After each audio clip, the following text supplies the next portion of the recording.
ফিতরের এই যে একটা ফেস্টিভ্যালে প্রথমবারের মতো বাংলাদেশে চট্টগ্রাম সিটি কর্পোরেশনের পরিচ্ছন্ন কর্মী যারা দিনরাত এই শহরকে সুন্দর রাখার জন্য, ক্লিন রাখার জন্য, গ্রিন রাখার জন্য তারা চেষ্টা করে যায় এবং তারা পরিশ্রম করে নালা নর্দমা এবং রাস্তাঘাট ক্লিন করার মধ্যে দিয়ে।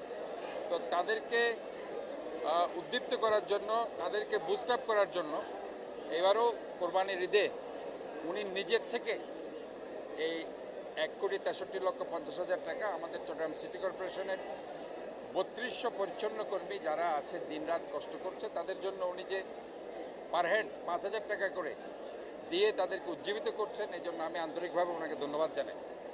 এবং আমি মনে করি যে আজকে পরিচ্ছন্ন কর্মীরাই হচ্ছে শহরের প্রাণ, তারাই কিন্তু এই শহরটাকে সুন্দর রাখবে, ক্লিন রাখবে।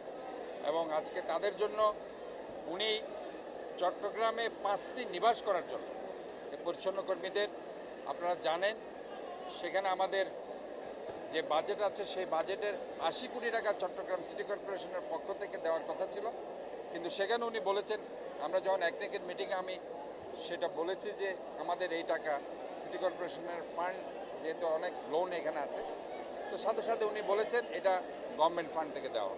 কাজে আমি মনে করি যে আমাদের 5টি নিবাসও হচ্ছে অনেক বড় বড় নিবাস তাদের জন্য, পরিচ্ছন্ন কর্মীদের জন্য।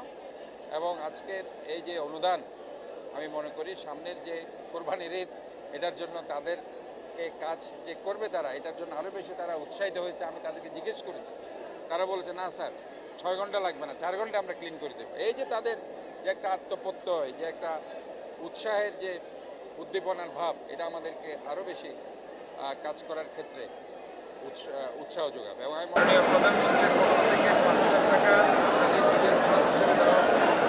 আপনারা যেভাবে শহরটাকে সুন্দর প্রধানমন্ত্রীর পক্ষ থেকে 5,000 টাকা যেভাবে একটু সামনে দিয়ে ভাই একটা আমাদের দিকে, হ্যাঁ একটু দিকে